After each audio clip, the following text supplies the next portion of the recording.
మళ్ళీ ఈ పథకంలో ఇంకొక మోసం. ఆ రోజు డెవలప్మెంట్ ఆఫ్ ఎడ్యుకేషనల్ ఈకోసిస్టంలో భాగంగా ఎడ్యుకేషన్ ఈకోసిస్టమ్ని డెవలప్ చేయడం కోసం ఆ రోజు తల్లికి వందనం అమ్మఒడి పథకానికి 2000 రూపాయలని మేము ఆ రోజు డిడక్ట్ చేసి తల్లులకి ఇస్తే, వీరి సుపుత్రుడు చంద్రబాబు నాయుడు గారి సుపుత్రుడు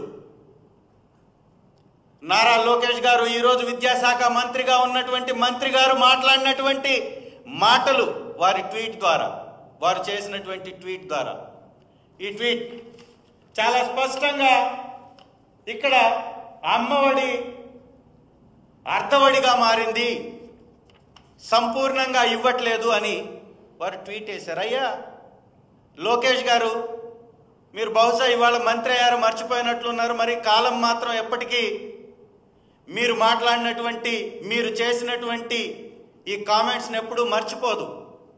గురువింద సామెతని మర్చిపోయి మీరు మాట్లాడేటటువంటి మాటలు మీకే మళ్ళీ తిరిగి వస్తాయి, గుర్తుంచుకోండి. ఇవాళ నేను అడుగుతున్నాను, మీరు ఇచ్చినటువంటి, మీరు వేసినటువంటి ఈ ట్వీట్లో అమ్మఒడి అర్ధఒడి అన్నారే, మరి ఇవాళ మీరు కూడా 2000 రూపాయలు కట్ చేసి ప్రతి తల్లికి ఇవ్వాల్సినటువంటి మీ హామీలో నుంచి 2000 రూపాయలని కట్ చేసి మీరు ఇస్తున్నారు కదా, మరి మీరు అసంపూర్తిగా ఇస్తున్నటువంటి ఈ పథకం సంపూర్ణమైందని ఏ విధంగా చెప్పుకుంటున్నారు? ఒక్కసారి ప్రతి బిడ్డ ఉన్న తల్లి ఆలోచించాలి. గతంలో జగనన్న గారు రాకముందు ఈ పథకం అమలులో లేదు, ఉనికిలో లేదు. అలాంటి కొత్త పథకం తీసుకురావడానికి కొంత సమయం పట్టినా కూడా మేము అత్యంత త్వరగా ఈ పథకాన్ని అందించాం.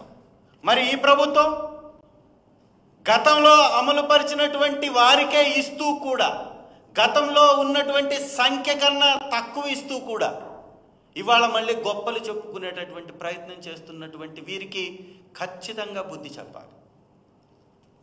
మరి వీరు మాట్లాడుతూ మహిళల గురించి ఏదో ప్రేమ ఉన్నట్టుగా మాట్లాడుతూ ఉంటారు. ఇవాళ తల్లుల్ని ఈ విధంగా మోసం చేస్తూ కూడా ఏదో ప్రేమ ఉన్నట్టుగా మాట్లాడుతూ ఉంటారు. నిజంగా మహిళల్ని గౌరవించినటువంటి ప్రభుత్వం ఏదండి? ఒక్కసారి ప్రజలందరూ ఆలోచించాలా, మహిళా లోకం కూడా ఆలోచించాలా. ఈ రాష్ట్రంలో ఉన్నటువంటి మహిళా మూర్తుల అందరినీ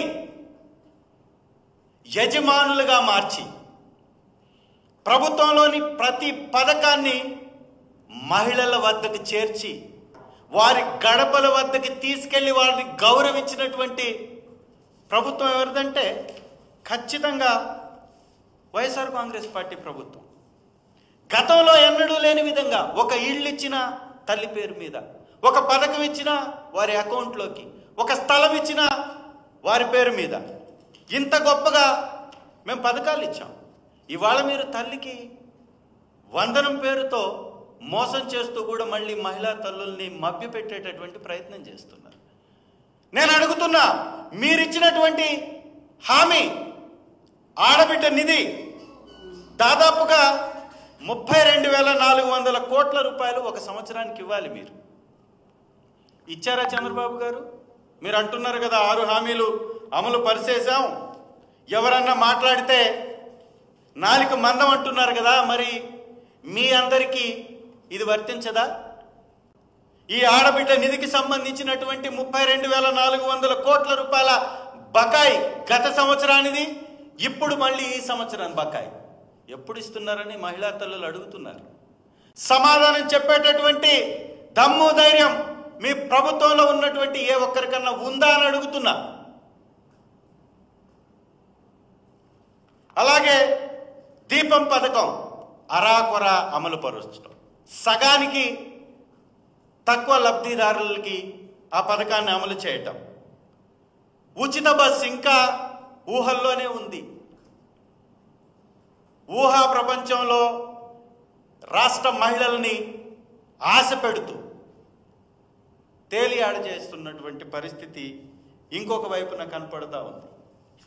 మరి నేను అడుగుతున్నాను, మహిళా తల్లులపై మీకు నిజంగా అంత ప్రేమ ఉంటే వైఎస్ఆర్ కాంగ్రెస్ పార్టీలో జగన్మోహన్ రెడ్డి గారి ఆధ్వర్యంలో ముఖ్యమంత్రిగా ఉన్నప్పుడు స్వయం ఉపాధి పథకం కింద వైఎస్ఆర్ చేయూత కింద 19,189 కోట్లు, వైఎస్ఆర్ కాపు నేస్తం కింద 2,029 కోట్ల రూపాయలు మేము ఇచ్చాం.